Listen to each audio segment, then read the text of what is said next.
ജൻസികൾ ഭക്തി മൂഡിലാണ്, അല്ലല്ല ഭജൻ മൂഡിലാണ്. K-pop കേട്ട് നടന്നവർ ഭജൻ സോങ്സിനും താളം പിടിക്കുകയാണിപ്പോൾ. വൃന്ദാവന നികുഞ്ചങ്ങളില്ലാതെ നീ ചന്ദനം പോൽ മാറിലണിയുന്നു എന്ന് നന്ദഗോവിന്ദം ഭജൻ പാടിയപ്പോൾ അതിലലിഞ്ഞവരിൽ യുവാക്കളുമുണ്ട്. അയ്യപ്പ സ്തുതി ഉയരുന്ന ദേശവിളക്കിൽ മക്കത്തെ മംഗല്യരാവ് പാടിയ കൊച്ചുമിടുക്കിയും സോഷ്യൽ മീഡിയയിൽ ട്രെൻഡിംഗ് ആണിപ്പോൾ. ഒരു തവണ കേട്ടാൽ വീണ്ടും വീണ്ടും കേൾക്കാൻ തോന്നിപ്പിക്കുന്ന അത്രയും മധുരിതമാണ് നന്ദഗോവിന്ദത്തിന്റെ പാട്ടുകൾ ഓരോന്നും. പാട്ടും അതിന്റെ ഈണവും മാത്രമല്ല, അവരുടെ ഡ്രസ്സിങ്ങും സ്റ്റേജ് ഡിസൈനിങ്ങും ശ്രോതാക്കളുമായുള്ള ഇന്ററാക്ഷനും ഒക്കെയും മാസ്മരികമായ അന്തരീക്ഷമാണ് സൃഷ്ടിക്കുന്നത്. ശബ്ദമുഖരിതമായ സംഗീതത്തിൽ നിന്ന് മനസ്സിന് സമാധാനം നൽകുന്ന ശാന്തമായ അന്തരീക്ഷം ജൻസിയും ഇഷ്ടപ്പെട്ടു തുടങ്ങുന്നു എന്നതിന്റെ ഉദാഹരണമാണ് ഓരോ തവണയും ട്രെൻഡിംഗ് ആകുന്ന ഇവരുടെ ഭജൻസ്.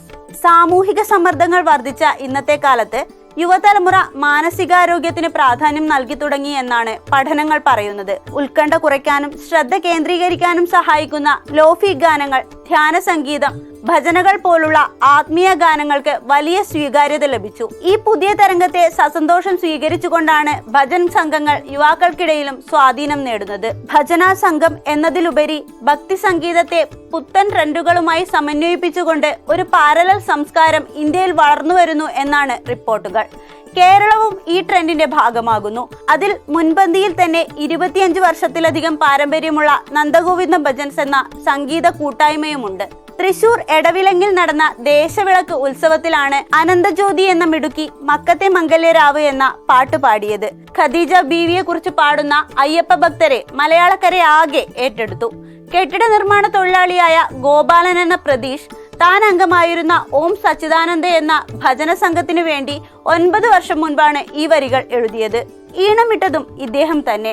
വിഷം കലക്കുന്ന മനുഷ്യരില്ലെങ്കിൽ എത്ര സുന്ദരമാണ് നമ്മുടെ നാട് എന്ന് പറയുന്നത് പോലും അമിത കാൽപ്പനിക ക്ലീശയായേക്കാം. പക്ഷേ സ്വപ്നം കാണില്ല എന്ന് നമ്മൾ ആർക്കും വാക്കൊന്നും കൊടുത്തിട്ടില്ലല്ലോ. എന്തായാലും ഇതൊക്കെ കാണുന്നതും കേൾക്കുന്നതും എന്തു രസമാണെന്നാണ് സൂഫി ഗായകനായ സമീർ ബിൻസി മക്കത്തെ മംഗല്യരാവിനെ കുറിച്ച് സോഷ്യൽ മീഡിയയിൽ കുറിച്ചത്. സോഷ്യൽ മീഡിയയിൽ വൈറലാകുന്ന പല വീഡിയോകളും പുതുതലമുറയ്ക്ക് ഭജൻസിനോടുള്ള താല്പര്യം എടുത്തു കാട്ടുന്നതാണ്. മാനസികാരോഗ്യം മോശമാകുന്നു എന്ന് തോന്നിയാൽ അത് മറികടക്കാൻ പുതുതലമുറയിലെ നല്ലൊരു പങ്കും ഭക്തിഗാനങ്ങൾ കേൾക്കുന്നുണ്ടെന്നാണ് പഠനം.